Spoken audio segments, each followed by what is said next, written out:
So I remember some of the writing for Foolish happening at my house with us playing acoustic guitars and Laura having her bass.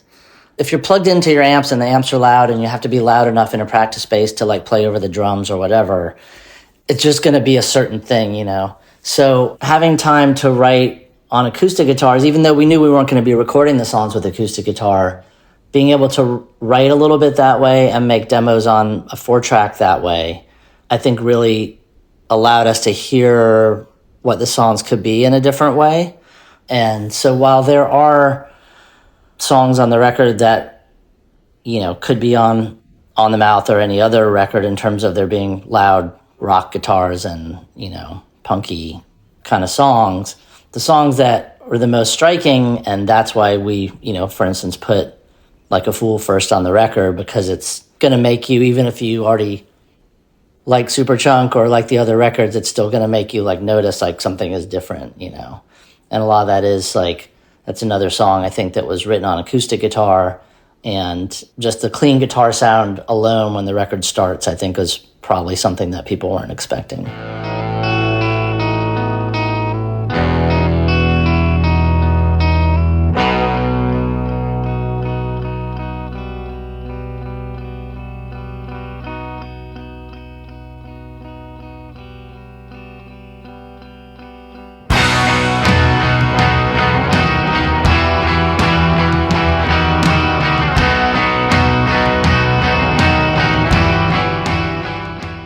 For the first minute of Like a Fool, it's very sparse, and I certainly felt very exposed. Like my playing was very exposed, and I needed to be careful, which I wasn't used to doing. Most of what I did was kind of, you know, thrashing around. And if you hit the wrong note when you're playing that few notes, it really sounds extra bad. But there's a soaring thing to that song that I really like. The slow start and the way that it kind of gets to rolling along. I think it's a really pretty song. When I hear that, you know, like the verse guitar part on that song, for instance, it makes me think that, you know, knowing we were going to be recording with Brian and thinking about, again, the bands that I mentioned before, Slint and Unrest, both of those bands have like a super clean guitar sound at times that I think really, it's a little bit of a chicken and the egg thing. Like, did we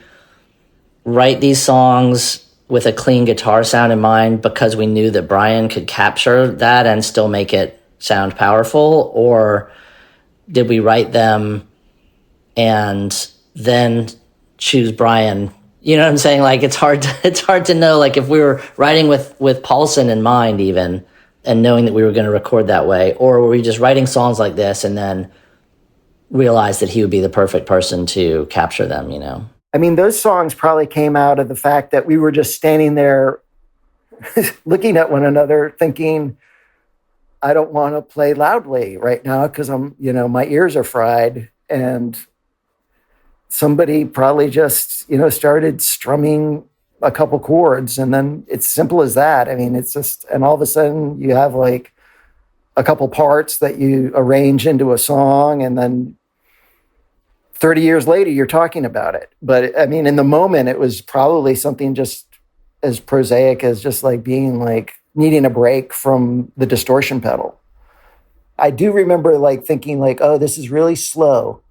But we were all kind of like into that. We were like, oh, this is totally cool because it sounds like us, but it's not cut from the same template of like what we would normally be trying to do, which would be, you know, like a fast 3-minute punk song. And yet it still sounds like the band.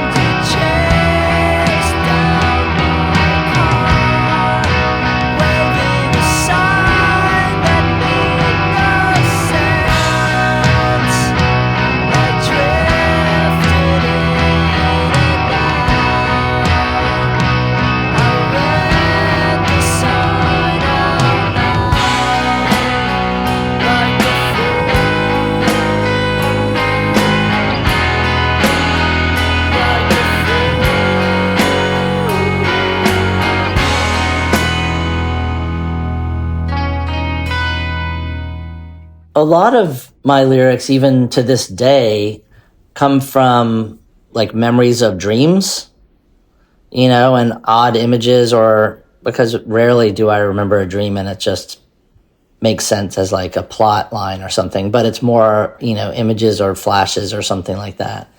And, this song really did come from that.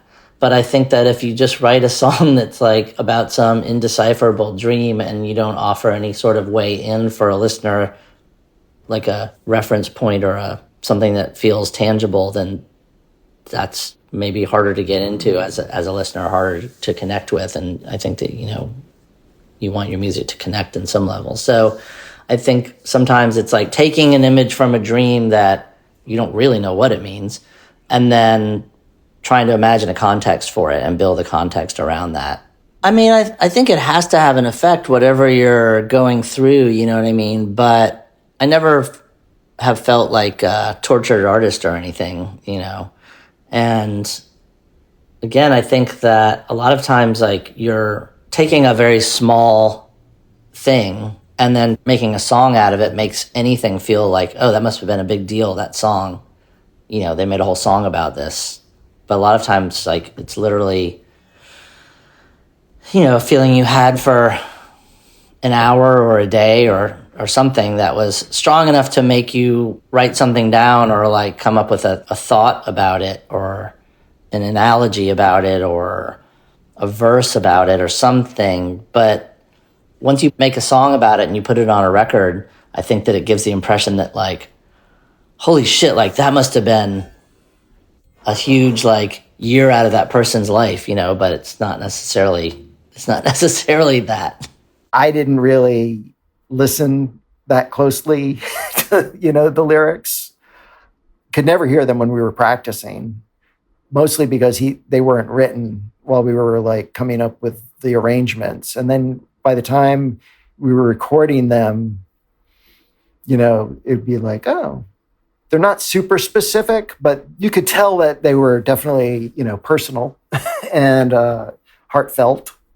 I mean, on like a fool, like, what's the line? Something about, I held the letter stuck on the end of a piece of wood over a pool and I jumped in. I mean, yeah, okay, maybe that refers to like your relationship with Laura, but it really, it could refer to a lot of things. I give Mac a lot of credit for writing lyrics that are open to not just interpretation, but to like, they can like speak to people's own experience and feelings because they're not so specifically about him.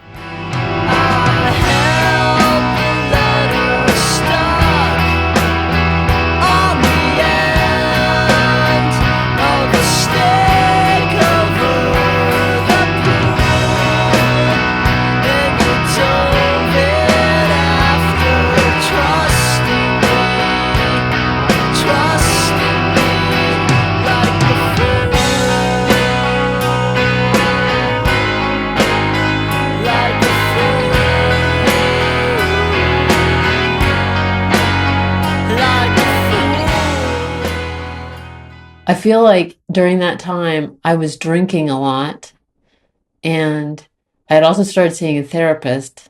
So I feel like I was kind of a mess around that time. But it was pretty hard to be in a band and not drink a lot at that time. But I guess some people did it. When we were touring on Foolish, whenever we played Like a Fool, there were times where I'd be standing on stage playing that song and just crying because I felt so depressed about it. Or under fire or something. Is that weird combination of being angry and sad and frustrated. When you're 25, 26 years old or whatever, and you're in relationships and then relationships are breaking up and you do feel like a fool, frankly, like a lot of the time, you know what I mean? And a lot of people have, people are going to take whatever they want from any record, right? So that in some ways it's foolish, let's just say it, to like try to like convince people that no, this record that song's not what you think it's about this other thing. Because in some ways, like, who cares if someone's like getting something out of out of a song or connecting with it in some way, like that's great. It's bands that we grew up listening to, like REM, like really had no idea what those songs were about, but somehow still could connect with that, and so a lot of it's on the listener to take away what they will. But I will say that, as much as was made about this being a breakup record, a lot of the songs are about other relationships in my life at the time, not necessarily my relationship with Laura Ballance. I'm not going to speak for Mac, but a lot of his lyrics probably, at least tangentially or, in some way had to do with his relationship with Laura. I mean, it would be abnormal, I think, if that wasn't the case. I remember the night I moved to town to join the band, because I had come down from Connecticut, 3 years before Foolish. I remember sitting on the porch with Laura and a couple other people, and we were just talking. And I remember her saying, when we're playing live, when I listen to the lyrics, I feel like I have to apologize after every song. And it was like, we were drinking beer and smoking cigarettes and jolly. And she just came out with that. And it was sort of like a sobering moment of like, oh, all's not well in paradise kind of thing.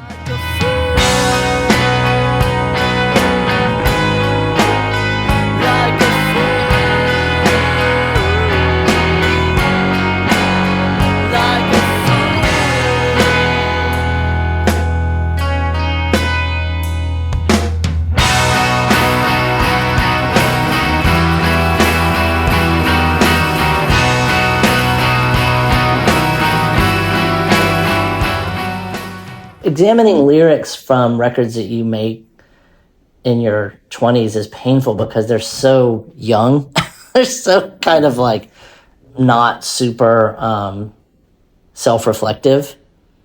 And there's a good quote that I like to cite from an interview with Greg Cartwright from a few years ago, where he's probably talking about like Oblivion's records or something like that. And he was saying like, yeah, like you hear lyrics from songs that you wrote when you were younger, and they're like from a time when you're angry because you didn't realize that everything was your fault.